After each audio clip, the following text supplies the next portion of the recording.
Welcome back to another episode of Private Parts with me, Liv Bentley. This is the podcast where nothing is off limits. Make sure you subscribe and follow us wherever you get your podcasts, and don't forget to subscribe to our YouTube channel, also where you can watch every glorious episode. Head over to @PrivatePodcast. Today I have a very special guest joining me on the sofa. It's the Traitors Season 2 legend and disability role model, Mollie Pearce.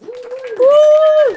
Thank you for having me. Welcome to Private Parts. I'm buzzing for this because the Traitors is like the talk of the town. So for anyone listening who perhaps didn't watch the Traitors or wants to know more about you, how did you explain what you do? I mean, I was a healthcare assistant before the Traitors. Yeah. And then I literally didn't go back to work since the final, which is crazy. So doing a lot of kind of social media stuff. Yeah. And then a lot of like advocacy. I have a limb difference and also have a stoma bag. So I talk a lot about Crohn's and colitis, which is why I have my stoma bag, and just try to like raise awareness around those kind of things. And yeah, like body positivity and that kind of thing. It's quite amazing. Say that again, sorry? Trying to do a bit of everything. But that's quite amazing that off the back of the Traitors you can now do all of this. It's crazy. Why did you sign up to it? I didn't actually. So they contacted me about the first series. Like, you know, when they just reach out on Instagram, they're just casting. And obviously you read the description of that show and it hadn't been out yet because it was series 1. And I was like, what do you mean? Like, go to a castle in Scotland with Claudia Winkleman? Like, how random. And I was actually going island hopping around Greece at the time. That was kind of when I was meant to be going, and I recently had my surgery and I wanted to know how it was to travel with my stoma bag because that was something I really wanted to do more of. So I was like, oh, you know what, I'm going to stick to my plan. And then obviously season 1 came out and my parents watched it and they were like, this is get your ass on it now. Yeah, they were like, this is the best TV I've ever seen. I was like, what do you mean? I was like fuming. I was like, how have I like not gone for this? So the obviously second casting came round and I went for it. And I don't know how I made it in there, but wait, how many what is the process? Like, they just message you and then, or did you on the second time round, did you message them saying now I'm interested? I can't remember because I had the contact from the first time. Can you send that over, please? Because I'd like to get on it. Of course I can. But I can't remember how it happened the second time, whether I reached out or they reached back out. But obviously you go through like the application, you have phone calls and stuff. And then I remember like I hadn't heard anything for ages, for about 2-3 months. And I was at Glastonbury Festival thinking like nothing was coming of it. Obviously I was like a bit smashed. And I look at my phone and I had an email like, can you send all this over? And I was like, oh my God, like sobered up real quick. I was like, oh, it's still like maybe happening. So. Wait, but what do they ask you? Like what sort of thing do you have to tell them for you to pass the application? I don't know. I feel like they want all different stuff. So I think you just kind of have to be yourself. Yeah. And then they want a bit of everything. And I think that's what makes the show so good is they've got so many different people. And the connections, or like how people connect with each other. Yeah, I think it's just interesting. Obviously, it's all different ages.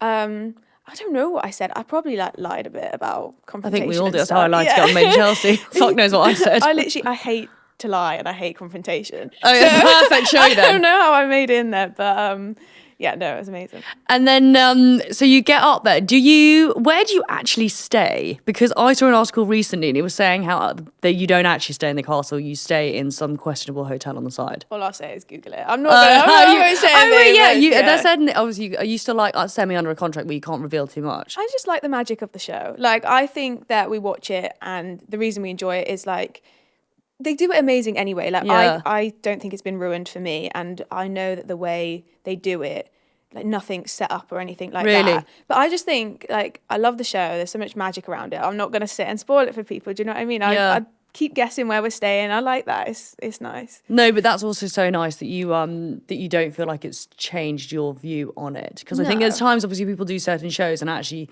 having been a viewer of something, then you take part in it. You're like, well, hang on a minute, that's certainly not what it looks like. Yeah. It wasn't like that at all. Like all our reactions were real, but we're not actors. So I think like that's what's made the show so popular is like it's real reactions. Real people. Like, real people. And I think maybe TV was like lacking that a little bit with like some shows, obviously. I think they are a bit set up, so it was like nice and refreshing. Well, that's kind of how Love Island did so well in the beginning, wasn't it? Because it was a bunch of like unknown people. Yeah, like the first couple of seasons of Love Island, unreal. Claudia Winkleman, I love her. Did you film a lot with her? Was she actually there a lot? She pops in and out. I mean, I think obviously the Traitors see her more. Yeah. But I just love that woman. Like, I don't think the show would be what it is without her. She is iconic. She's perfect. And her outfits, like, I just love them every year. Like, I look forward to seeing what she's going to have on. And I just think she's perfect for it. Yeah. Like, she's got that kind of, like, darkness, but also, like, to bring you up as well. I don't know how to explain it, but yeah, I think she's just great. And was there anyone when you first went in that you were like, we are not going to get along? I was scared of Diane, but now Diane's like one of my the closest people to me from the show. So it's funny how things change. But I just remember being like, because she's obviously very straight with what she says, and she still is now, but I know her now. So it's different. But I remember thinking like, I need to make friends with this woman because you need to make friends with everyone. Yeah. So I was like, I need to make friends with this woman. How am I going to do it? Was there anyone you really struggled to try and make friends with? I wouldn't say no. I got on really well with the Traitors, believe it or not. No, I wouldn't say so. I think there's some people like you just don't. When there's like a lot of you don't gravitate towards maybe. So some people I hadn't had like loads of conversations with, but it's probably just more about like who you're with in groups, who you're with on the way to missions and that kind of thing. But there was no one I could like pick up on and say I struggled to get to know. Yeah. And do you still speak to everyone now, or is anyone, are you like still close with most of them? Yeah, I mean, I live with Jasmine now. I do. So yeah, made a best friend from it. And yeah, I still see quite a lot of them. I mean, it's hard because we all live all over the place. Yeah. So it's quite difficult to actually like make time and see each other. But yeah, quite a few of us still meet up, and obviously if I see any of them, like, see, that's quite nice. I couldn't think of anything worse than speaking to the Made in Chelsea lot. They can fuck off. Has it made you? Would you be up for doing more TV now? Do you think it's like, was TV ever a thing that you'd wanted to do? Not really. Like I mean, I didn't have it like set in my head. Yeah. I think I've like always been open to things. Yeah. And I think like representation was a massive thing for me. So like putting myself out there, like to show other people that they can do things has always been on my mind. But no, it wasn't like a thing I was gunning for, if that makes sense. Because I just sort of feel the questions about this, but I'd like to get on to your health journey and like where it started. So you were born with colitis, so you said? No, I was born with my limb difference, and then I was diagnosed with colitis when I was 11. So. And is that hereditary or what? It's just... They think it might be. I mean, my dad does have it. Okay. So they used to say it wasn't, but they're starting to lean more towards the fact that it might be now. And like obviously when I was unwell, like at the beginning when I was having my symptoms, they were the same as my dad. And so what were your symptoms? So everyone is obviously a little bit different. For me, like I was just going to the toilet a lot. Yeah. Let's just say a lot. Up to like 30 times a day when I was like at my worst. And you have a lot of bleeding. Like it's kind of like inflammation of your bowels. So you have like ulcers in your colon, so they bleed, like you get a lot of mucus and you kind of don't have the control. So I was having a lot of accidents when I wasn't very well. And this is all when you were 11? Yeah, so that's when I started getting my symptoms and then kind of on and off, like medication wise as well. So yeah, it's pretty heavy. that's just quite, were you scared? It was more just frustrating because like they weren't listening to us a lot of the time. So like we'd go into the doctors and they'd say it was this and that. And then I remember like I really wanted to go on school camp. I don't know if anyone remembers year 6 school camp, but like I had to be there. Do you know what I mean? And I was really, really poorly. And we went to the doctors one more time. And they were like, oh, it's just an infection. Like, we're going to give you some whatever. And it will be gone by the time you go. And I obviously said to my mum, like, please, I really want to go. She was like, I don't believe it, but yeah, go. Yeah. I want you to enjoy yourself.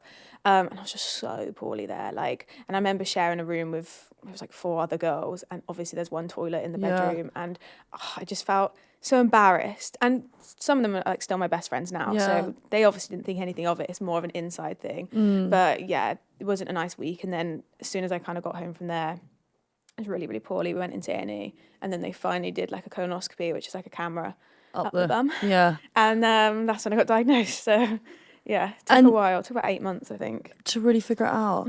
And then, so when did you then have your stoma bag put in? So I was 18. So it was, yeah. So so for those years you was like on medication, did the medication help, or were you still like struggling up and down with certain things? I didn't like react very well to medication at all. So I would be put on steroids, which like gets you better. Yeah. But the thing about steroids is like, I literally think steroids are the devil. If someone ever gives me a steroid again. Wait, what do you mean? Tell me, what happened? Side effects of steroids, like literally all the worst things you can imagine is what they do. So they might make you like not shit yourself. Yeah. But they make you like fat. They make you hairy. They make you depressed. Like you can't eat anything. Well, no, you see those bodybuilders who are women who sound like men. I mean, I don't know. I feel That's like, slightly different steroid, I'm sure, Yeah. but Yeah. you know. Yeah, probably have the same. I Thing. remember like reading the thing once, and it was like you can get like a hump on your back, like a camel hump, they called it. And I was like, if I get that camel hump, like, that's my final straw. Like, I literally can't.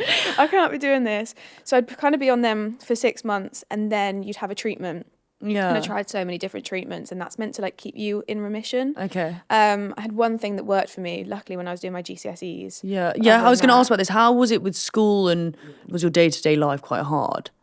If I had a flare up, yeah. I mean, looking back, I can't believe like how rubbish it was. I think when it's just like what you're used to, you don't really think about it. But like, Yeah. I can't even imagine like going back to that life now. I mean, I would always try to go to things. Like, I just think I didn't want to like miss out. Obviously, Yeah. the fear of missing out is like horrible. And if people were having sleepovers and stuff, and then when you start to like have house parties and that, I'd always like go. But there was times like I did have accidents and stuff, and like my friends were so amazing. I remember for my 18th birthday, we went out clubbing in Bristol, and I was like super poorly. I had a flare up, and drinking actually makes it worse. But Yeah. you know, what can you do? And we went to the club, and like one of my friends had a spare dress, one of them had like a spare pair my of God. pants, like wipes, loo roll. Like thinking about that now is insane. But Yeah. I was lucky. But that's to so have nice that your friends at support. that age are so attentive and caring. Yeah, no, they were amazing. And like, I remember even like since having my stoma surgery, obviously it's taken me a while to get confident with it. Yeah. And the first summer, one of my friends was like, I will stick a bag on me. Like if we're going to the pool or something, like I'll just pretend I have one. Oh my Like, which is God. so nice. Like Yeah. that makes such a difference. So I had great like support, and my family were amazing. Yeah. It's just obviously hard. I think anyone with like an illness. In And when you're school, young it's as well, and you difficult. sort of like, and I suppose you probably didn't really have any friends who don't have anything similar. How old are you now, if you don't mind me asking? 24. Just, Right, so I suppose Instagram, was it spoken about much on Instagram at the time? I didn't speak about it at all. Like That you saw other people posting about it? Probably not really. No, Yeah. I didn't really see much about it. Because you But- do now, which I actually think is amazing that people are so like Yeah. honest and upfront. Because I think as a younger person, it must be so helpful being able to see someone else speak about it. 100%. And I think even with like the surgery side of things, like I always said, like I'd rather die than have a stoma bag. So talk to me about this. So how does Colitis sort of like get worse? What's the... So it's kind of like periods of remission, and then your colon will just become inflamed. So when you've got a flare up, like it'll Yeah. just be like inflammation in your bowel. So with Crohn's, it's your whole digestive system. So like from kind of your throat, I think, Yeah. all the way to your rectum. Whereas with ulcerative colitis, it's just your colon. Okay. So you actually have different surgery for Crohn's and colitis. So often with Crohn's, they like take a segment of your intestine, whether that's like your small intestine or your large intestine. And Yeah. it can often be to like give it a break, and then you can have a reversal and still have quite a lot of your intestine left, depending how much they have to remove. Right. Whereas with colitis, they have to take the whole colon. So you either have an ileostomy or a colostomy. Okay. And it's dependent on the surgery you have. So I have a colostomy. Okay. So that's my small intestine sticks And- outside my stomach. That was the only real option for you. It kind of got to that point. Yeah. Yeah. I think like I tried everything, and they moved me up to the adult hospital like ASAP, kind of when I turned 16, because they'd ran out of things in the children's hospital. And then I was like trying treatments for Crohn's, which they were like probably isn't going to work. And then, like I said, I was really poorly after my 18th birthday. I went into hospital, and they like tried to sit me down and were like, look, like you need, like we think you should have the surgery now. And I was like, no, like literally like nearly got locked in a padded room because I was freaking out so much. I was like, just don't I'm want not it. Like I'm surprised. just losing my mind. Yeah. And I managed to get away with it. I don't know how. Like they put me back on steroids, and I seemed to like get a little bit better. So I was like, Yeah. yeah, I'm going home. Like don't speak to me ever again. Like literally, you will not be seeing me around. And then a few months later, which they told me would happen, I got really poorly again. I went into hospital, and then I was just like so done. I think I'd been having accidents all the time. Like I wasn't going to college. had so much anxiety It's at so that point. debilitating. It's so hard, and like the anxiety I think came a bit later in life for me, Yeah. because when you're 11, like you don't really have any worries, I don't think. No. As much as I was poorly, I wasn't Yeah. anxious, but I think as I got older and I started like feeling embarrassed, it was like harder. And also when you start getting to the point of relationships, because that Yeah. can't have been like, that would have been daunting. Yeah, I'd imagine. no, and it's I think it's a worry anyway at that age, and you're feeling anxious in yourself, and like you're trying to grow, And you're trying to figure out who you are as a person, and then you have all of this on top of it. and Yeah. you're just shitting yourself all the time. It's like, what am I to do? So yeah, and I was like, literally, I went in, I was like, just get this out of me. And I had like surgery, I think like the next morning or 2 days. And so they removed your colon. They removed, yeah. And then, so you wake up and you've basically you've got a stoma bag. That's how it is. Yeah, and to be honest, they have to put like a clear stoma bag on you. Crumbs. So you have to like see it. Yeah. And that's just like. I'm going to ask a quick question. Can you feel it? Like when you're going to the loo, like, do you feel it going into the bag? Most of the time, no. But like if I've eaten something harder to digest, sometimes I can. Yeah. And like it's actually so interesting. Like depending what I've eaten, and like it depends on your output and like how much obviously you need to empty your bag and all these kind of things. So it has no nerve endings. Yeah. But I think like I can sometimes feel the pressure because your intestine's so close to your stomach. You can sometimes feel like the pressure. Is as it comes painful? up. No. And so, Not now. yeah. So wait, how many years have you had the bag now? 5 years, yeah. Oh my Is God. it 5 years? Yeah, I think it was 5 years in October. And sorry, I'm just trying to get my head around it. And was it It's when a you? mad thing. It is quite crazy. Like I always want to know who the first person to have this surgery was, because if someone told me like I'm going to pop your intestine on the outside of your stomach, because I see these videos of girls always cleaning them and like replacing them and stuff. So that actually, the bit we're seeing that you hook the bag onto, that's your intestine on the outside. So that's either your large or small intestine. So like literally right now, like my intestine is just chilling on the outside of my stomach.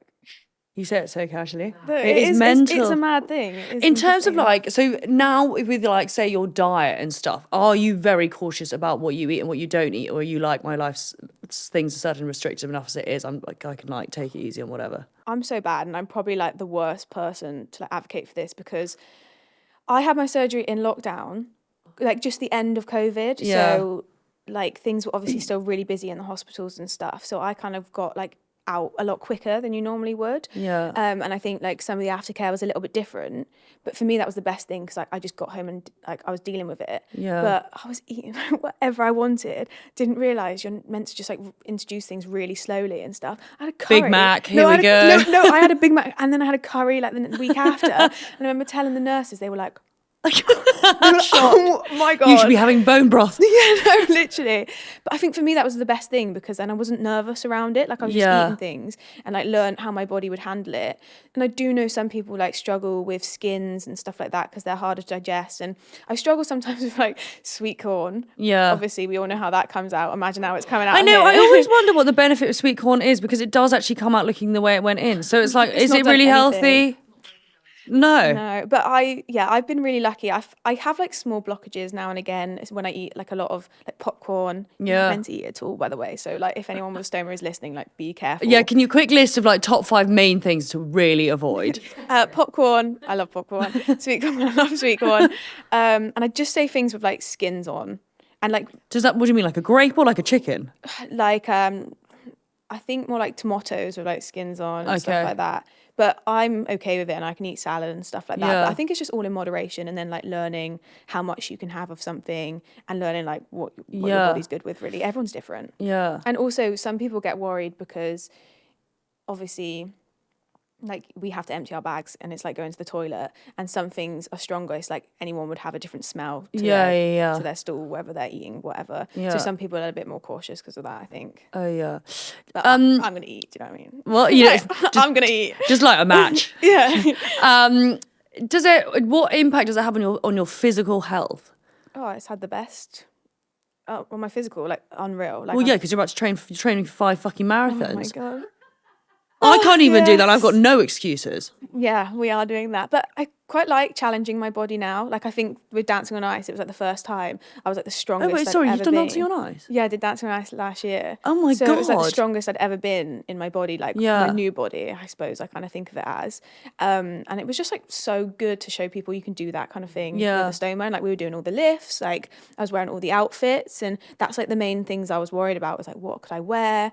You know, would it cause loads of issues with like day-to-day stuff? But I'm being like span around on the ice and I'm fine. Yeah. So day-to-day stuff. Because does it worry like wearing like bikinis or tight things, or like if someone like pushes on it or anything, or you bump into it, does anything happen? Like can it suddenly fall off or? It wouldn't necessarily fall off. I think with like swimming and stuff, I'm a bit more cautious. Yeah. Like I used to love being in and out of the sea, whereas like I'm a little bit less in and out. I still swim and everything. Yeah. But obviously it is stuck by like adhesive. Yeah. So if that comes loose.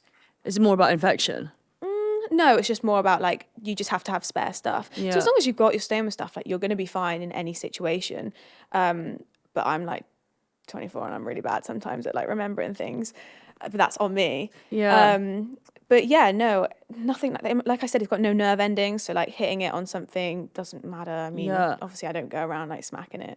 But Come punch my stoma back. literally, I don't go around doing that. But it's literally fine. And I think we had one incidents on Dancing on Ice, and I basically wore trackies instead of leggings, and we were doing like a roll up where you like roll over the man's shoulder, and it just kept getting caught on his shoulder, and it was just pulling on the adhesive. It wasn't like doing anything to my stoma, but my bag just became a bit loose. But if I had leggings on, it wouldn't have got caught, so it would have been completely fine. So any advice for anyone who is in your position pre needing an operation but is being told to get one? Would you say just fucking get it or change your life? I wouldn't say to anyone to like get it until they were ready. I think like I'm glad that I exhausted all my options first, because otherwise I'd always look back and be like, what if I didn't have one? Yeah. Whereas now, like I tried everything. I know how like rough my life was before, and it's just like improved my health. Whereas I can imagine like there being some resentment to it if it feels like it's not improved your life, if that makes sense. But I would literally just say to people like, give yourself grace, because sometimes you can try rush back into things and try expect yourself to be fine when obviously you're not going to be fine straight away. And I think there's just still going to be good and bad days. It's the same with everyone. Like we don't always feel great in our body. No, but because that's what I was going to say, like the mental health side of it rather than just the physical. Like mentally, did you find it really hard to sort of adjust to, not adjust because it seems like it hasn't, not massively, like you seem to like be positive and like got on with your life and you haven't let it affect you the way that it probably could have done. But do you, at the time when you were going through it all mentally, where was your head at? Were you like, this is it, I don't know what to, does that make sense?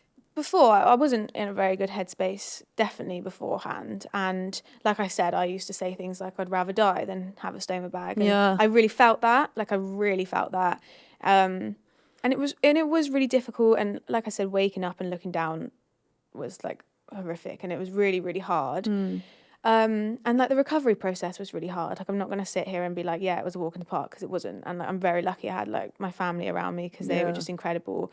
And like that makes me even cry thinking about it. They're like just the most supportive people ever.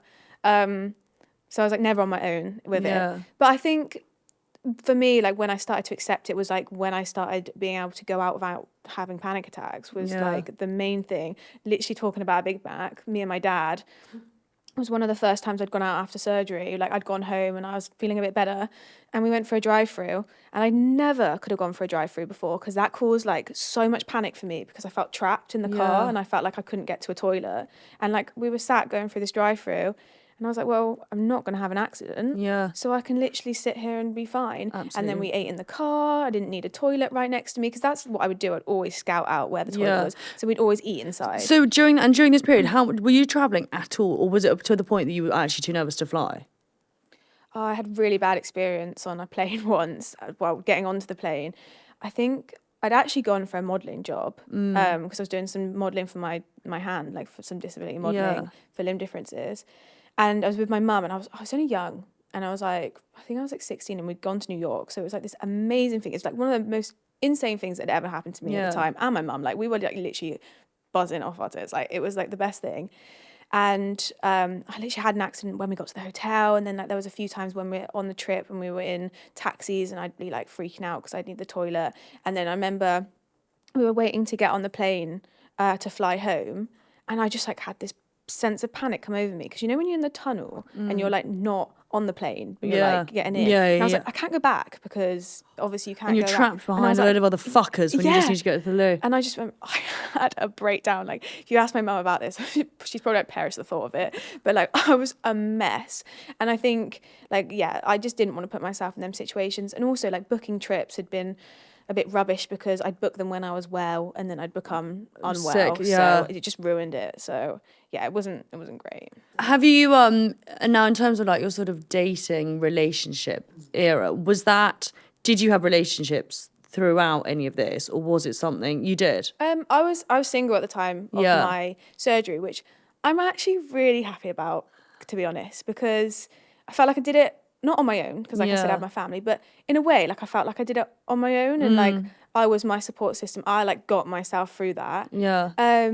And then I think like my mum's always just been like the best person for this. She's always said to me, like, if someone doesn't like it, then like they're not worth your time anyway. Yeah, so 100%. you literally get rid of like the red flags before you've even given them the time of day to speak to you, because they don't even exist to you. Do you know what I mean? So I've been like really, really lucky. And like my boyfriend now, he's just amazing with it. He doesn't care at all. And How long have you been with him?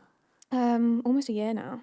So yeah, coming up to a year. And you've committed to the marathons. Yeah. This is a very healthy relationship. I mean, he pushed me to even like Really? do more. Yeah. This is what one wants in a relationship: encouragement and confidence. Did you and this, don't feel if this is too personal, don't worry about answering it. Your sex life, did it impact that? I think like that was something I always used to think about. Obviously, you're 18, lying in a hospital bed, about to have a bag of poo stuck to your stomach for the rest of your life. You put it so. I quite like the cool attitude towards it. It's like, oh fuck it, this is happening. It's true. It is true though. Yeah. And obviously, that's something I was worried about. I think like it's more about. I think everyone sometimes can feel a bit nervous around intimacy and stuff. I don't necessarily think it was just to do with having a stoma bag. I think like in general we can become nervous or like feel some type of way about ourselves, and I think that just becomes part of you. And like I said again, if someone is bothered by that, like then they don't deserve 100%. to be in bed with you anyway, to be completely honest. So I think it's just more about like trust and also yourself, and like feeling ready to take that step yourself. Yeah. And if it's the right person, like that's would be my advice to other people. Like if it's the right person and they deserve you, then they're not going to have a single problem about it, and they're going to work with you through that. Yeah. No, it's so true. Definitely. You're very mature.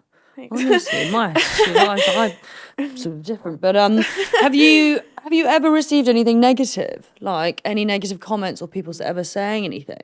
Yeah. Do you tell them to go fuck themselves? I wish I could. And I would. sometimes I I really to. would. My new mantra in life, by the way, is being called I'm just going to be like subtly cunty. Yeah. So it's like not full cunt, but it's just like I'll subtly be Enough on back. you can get away with it kind of thing. I like it. Oh, there's been sometimes like I've seen comments and I've been like, But what kind of comments? just all sorts of things. I mean, obviously the Traitors was the first time I'd like fully put myself out there, and people had something to say about that, obviously, but that's different. That's separate to obviously like my saying hand about on my you back. as a person, not because of your health stuff. Yeah, and I did have a few like nasty messages after the final about like my limb difference, which I'd like never really. I know, it was insane, and I was reading them like, whoa, that kind of to me shocked me a little bit, but I guess it's the world we're in. Listen, can I be totally honest with you? And this is coming from someone who fucked around on TV. I understand when I got trolled for being a dick. To actually troll someone on something like that is so different. Yeah. Like, it's actually really fucked up. Well, yeah, I think we put ourselves on TV to entertain people, and that's what we're doing. If people have something to say, it's because you've entertained them, because they've like watched you. Yeah. And I think that like people just get so into it. It's no excuse. Like people commenting on like your physical appearance and like your disabilities and stuff like that is just, it's insane. Do you know how many times people ask if my top lip was on sabbatical? So 5 years later I've had lip filler. No, honestly, that's great. so thanks. And I was called a bald cunt. I know, cheeky bastard. When it did suddenly come out, what was the reaction? Like, did you suddenly get a load of followers? Like, was it instant, or what was the initial reaction? So like for me, I was quite a quiet character in the Traitors, and like I am probably a bit more reserved than some of the other like people in there. And then obviously at the end it was kind of like bam, like who is this woman who's been like here the whole time but no one's seen, who's just like messed up the whole thing. But I think throughout it was like a really slow growth, like especially on social media, like it wasn't like anything crazy. And then I remember like obviously the final came out, and that was like an overwhelming day, obviously. Like as much as I don't care about the money and stuff like that, it was just overwhelming. Like everyone see the decision you make, and obviously I'd lost. But I basically went on my phone to like check if my parents were okay, because they were watching at home and I was in London because we had like a viewing party thing. And I had some like really nasty messages on my phone, like from social media. So I remember being like, I'm going to put that away. And I literally turned my phone off for the night, because you know what it can get like. It was just a bit overwhelming. And I wanted to like be present in the evening. Like we were all there together and we were like having some drinks and stuff. And then the next morning, like I went on my phone and like my followers had just gone up so much. But I convinced myself that they all like hated me. It was so silly. But because I'd seen like these nasty comments and stuff, that's what also you it's such an on. adjustment as well, because you don't really know. No, like, exactly. And you just focus in on the negative. Yeah. You could have 100 good comments and then see 2 negative, and like they're the ones you're going to think of. Obviously, we all know that. So like it took me a while to like get my head about, and I think like I kind of was like a little bit off social media for a minute, just because I was like scared of what I was going to see. Overwhelmed by it all. Yeah, definitely. But then obviously now I feel like I've built like a nice community, especially when it comes to like IBD and having my stoma and my limb difference. I feel like they're the people who like want to support me, or just I kind of realised I was being stupid. But no, I'll be honest, because the way Chelsea works is completely different. Like, and that's why like I'll never understand what it would be like someone who goes on Love Island who suddenly comes out with 1 million followers. Like ours was very slow burners. I got the odd tweet telling me I was a cunt, but I was like, fuck off. So it's a lot to probably digest in one go. Yeah, and I think as well, like our season was big, like quite big. And we didn't I did not expect that. It's fucking massive. It was the most insane thing. I don't think people realised how big the show was going to be. Definitely not. Like we weren't there to become like people on social media. We just weren't there for that. Like we were there to play the game. And like I said, I was a healthcare assistant. I was doing like a tiny bit of disability modelling. I thought maybe I'd get like a few jobs from it. But I wasn't sure, and I just wanted to do it for the experience. There is no way, like in the world, I didn't think I was going back to that job as a healthcare assistant. I just didn't think it was going to happen. That's pretty amazing though. So do you have any regrets about any of it? Well, 97k would be nice in my bank. Yeah, that is true. But to be honest, not really. Like I've said before, I think like I stand by my choice. Like that's how I felt in the moment, and I wouldn't have been like being myself if I changed that, I suppose. And like it is what it is. Do you know what I mean? Yeah. Like, whatever. No, exactly. At this point, like whatever. Can we quickly touch on your disability? So you were born with what do you call limb difference? Yeah, you call it. I call it a nug because it's like it looks like a chicken nugget. He's my nug, but yeah, it is a limb difference. And so you were just born that way. Yeah, just born like it. I'm not really sure why, but. And did it come up when your mum was having ultrasounds? Yeah, it came up. I can't remember what week scan it was. And I actually think like it's really hard for like parents more. Yeah. Like it's definitely been harder for my parents then. Obviously not now. I don't even think about it now. But back then it was definitely harder because you're kind of in the unknown. Like you get told that your baby has a limb difference. They didn't know how bad it was. Or like if it would affect anything else. Yeah, and then they have all the worries for weeks before you're born about how's this going to affect me at school, my friendships, relationships growing up, and even like just general things like doing day-to-day things. But I think for me, like I was just oblivious, do you know what I mean? Yeah. And growing up, you just learn to do things. And also, your own I suppose way. you've always had it, so it's not that you suddenly have to learn a different way. It does not affect me, like at all, I would say. Like there's times when I look down, I think, oh my God, that's so weird. I've literally got one. And then I kind of move on with my day, but there's nothing really that's... Can I just ask you a question? So what have you actually got? Have you got fingers? Or what? So if you go like that and like you say if you used your thumb and like your index finger to grip, like I've just got that little bit. But oh God, it's got some mean grip on it. Honestly, like it's got some mean grip. I'm really lucky with my grip as well. And like I used to do gymnastics and I'd like use my wrist a lot for like bars and stuff like that. So you just learn your way to do things. And is there anything you can't do because of it, really? Like things I choose that I don't want to do, like hockey in school. I hated hockey, so I'd be like, literally simply You actually lucked out, really. I fucking hated hockey too. I hated it. Like, I don't know, I don't want to play hockey, so I simply cannot hold that thing. Like, I can't do it. But honestly, not really. Oh, I tell you what is a bugger. Do you know like salt and pepper? Yes. The ones you have to go like that. That is the one thing I'd say that I can't do, and it pisses me off. But other than that, I can't really think of anything. Would you ever get like a prosthetic hand or anything? Is that the kind of thing have you ever looked into it? I have looked into, like, when I was younger, I remember being like, oh, this was when I was quite like young in my teen years. I was like, oh, I would get one for my wedding.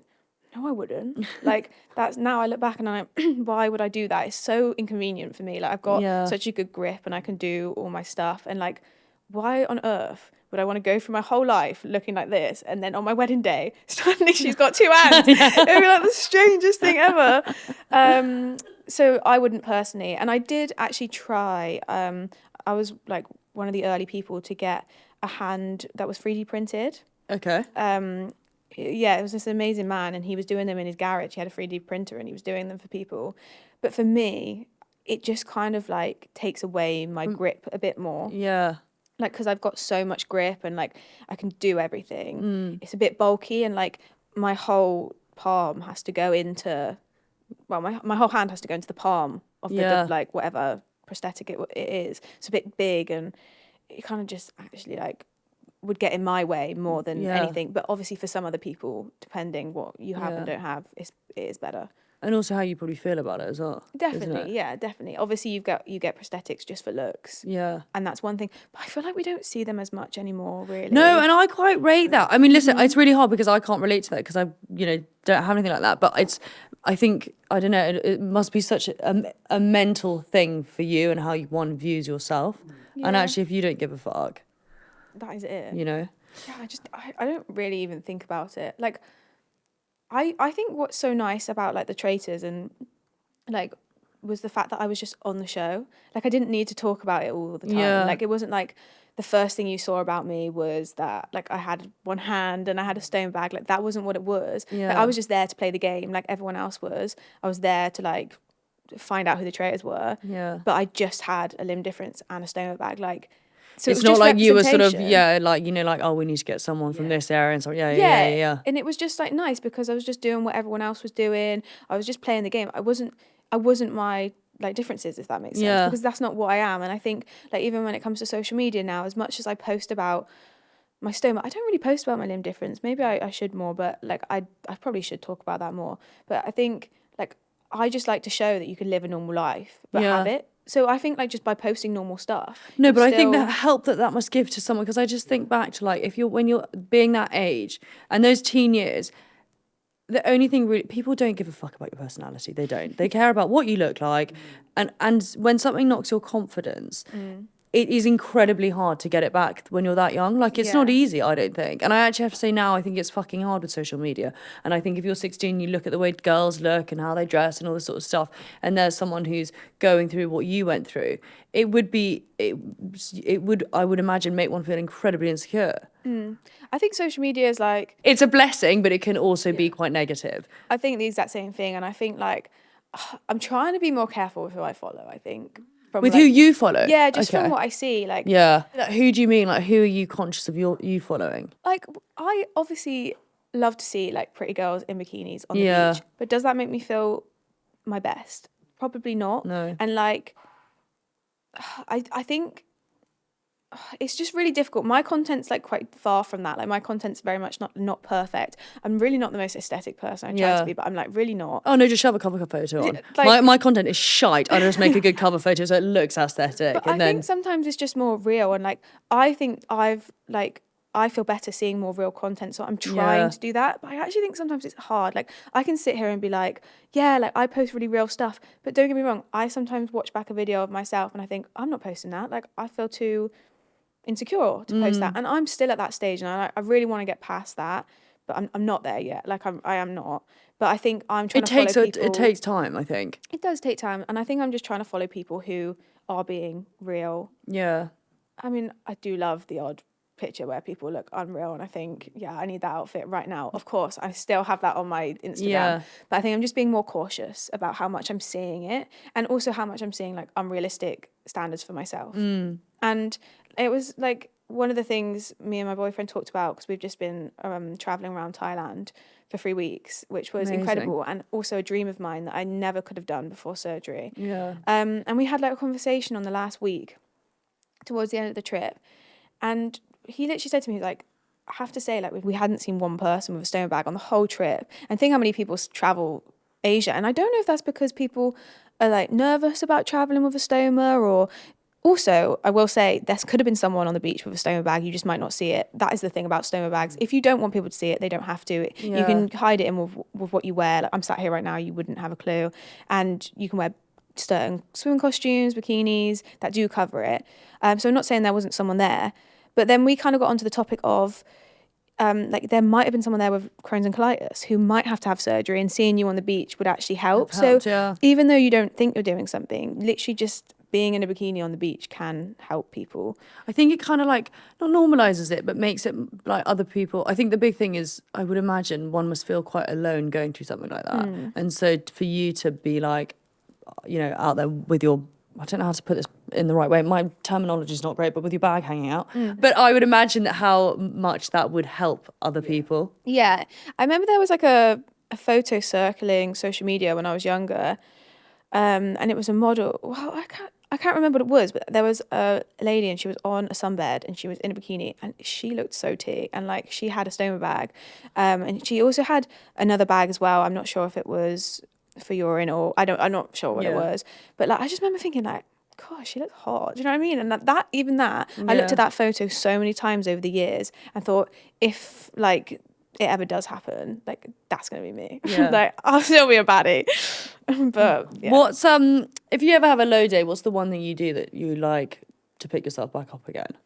I think sometimes I like allow myself to have a low day as well. I think that's really important. Like I think sometimes, especially on my social media, I don't talk enough about like I still have bad days. But I think it's probably just like being around my friends and family always pick me back up, and always looking back at like how far you've come as well. It's so easy now for me to like forget how poorly I was.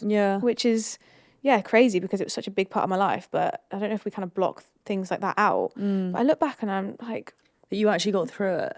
Yeah, and also this little bag of poo, like, is the reason that I live this life now, and the reason like I can go out and do things. So when I'm like hating on him a little bit, I'm a bit like, I feel a bit bad for him. Please help me out. Yeah, I mean, I call him a he. It's really weird, and I call him Sid. So it's like, Sid. Sid I the like Stoma.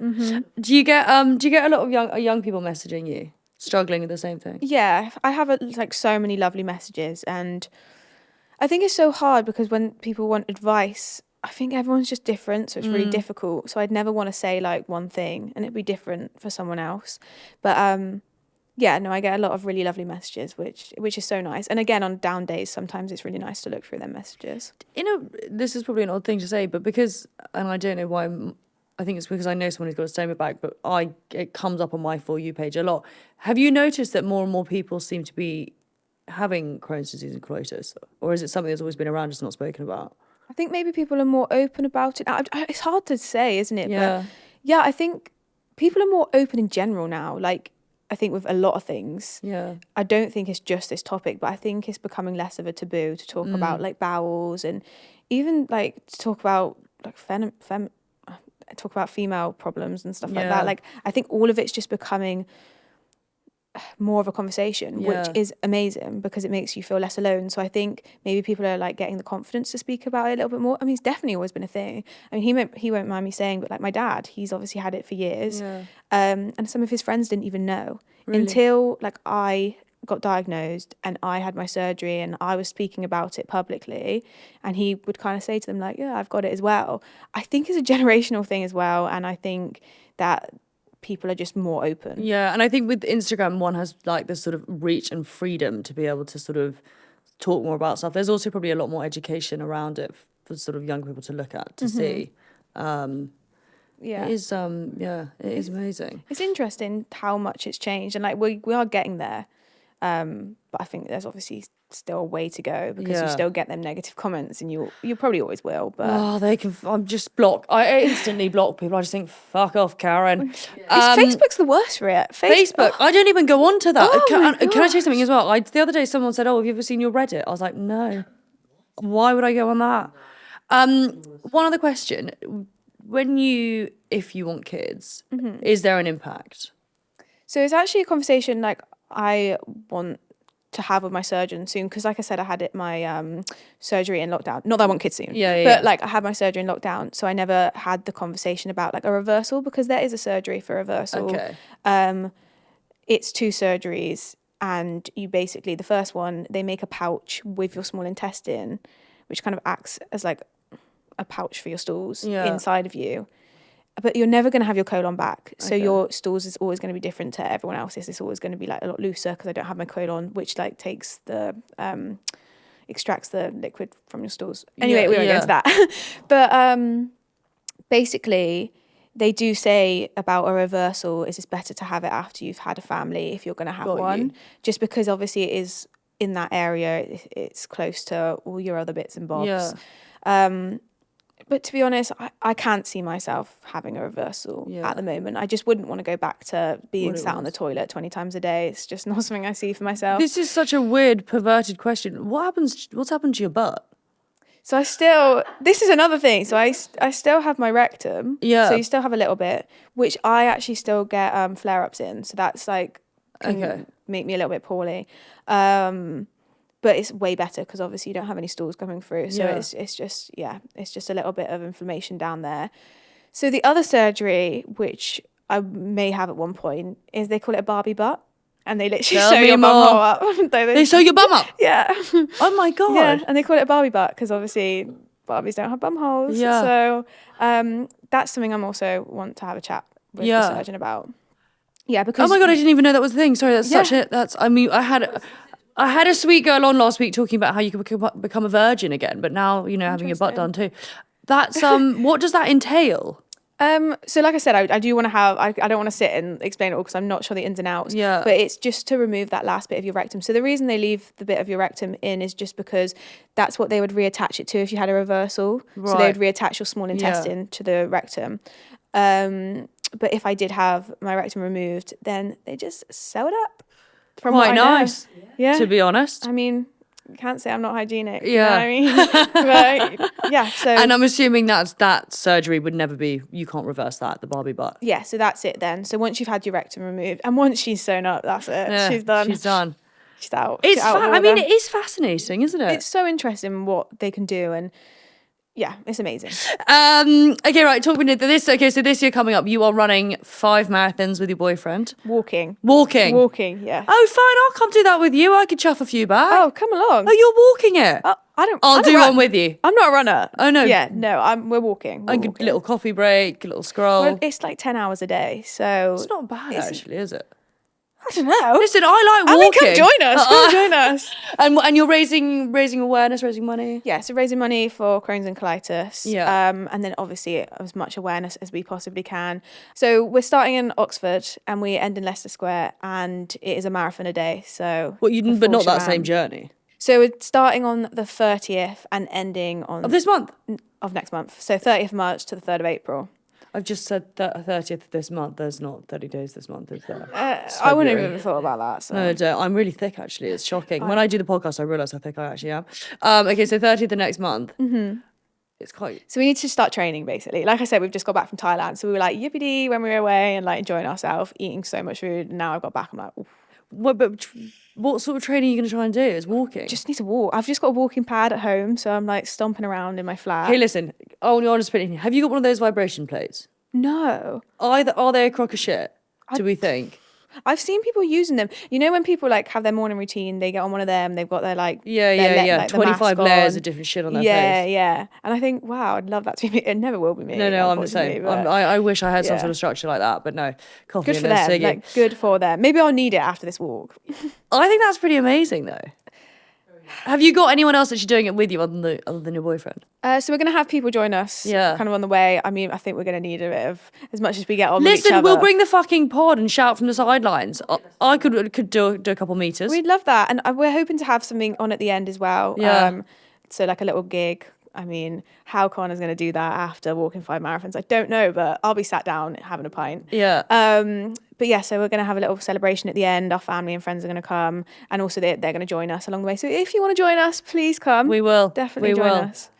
I just want to say thank you so much for telling us all of that. And anyone listening who is suffering, struggling, or wants any help and advice, or wants to just know more about Mollie's journey, go and follow her at... It's Mollie_Pearce with 2 E's. And get yourselves on the fucking marathon because I'm going to be there. Thank you so much. Thank you for having me. Thank you.